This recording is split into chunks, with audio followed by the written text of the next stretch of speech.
మీ కుటుంబంలో ఆధ్యాత్మికంగా ఏ కొదువులు ఉన్నాయో నీ భర్తలో చూడాల్సినంత భక్తి నువ్వు చూడలేకపోతున్నావా? నీ పిల్లల్లో నువ్వు చూడాల్సినంత ఆత్మీయత చూడలేకపోతున్నావా? రకరకాల బంధకాలు ఒకవేళ నిన్ను బంధించబడ్డాయా? నా ప్రభు ఈరోజు ప్రమాణపూర్వకంగా నీతో చెప్తున్నాడు, నా నామం పేరిట ఈ రాత్రి నన్నేమడిగినా నేను తప్పకుండా చేస్తాను.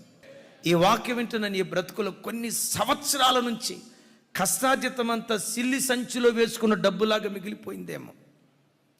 కుమార్తె వివాహం కొరకు ప్రయత్నం చేసి ఒకవేళ జీవితంలో ఓడిపోయావేమో. రే మార్రా బాబు అని కొడుకు ఎన్ని బుద్ధి మాటలు చెప్పినా వాడు మారని మూర్ఖుడులాగా ఒకవేళ ఉన్నాడేమో. ఈరోజు నా ప్రభు అంటున్నాడు, రారాజు ఎదుట సాష్టాంగపడి ప్రార్థన చేయి, నీవు అడిగిన ప్రతి దానికి నా దేవుడు ప్రత్యుత్తరం ఇచ్చునుగాక.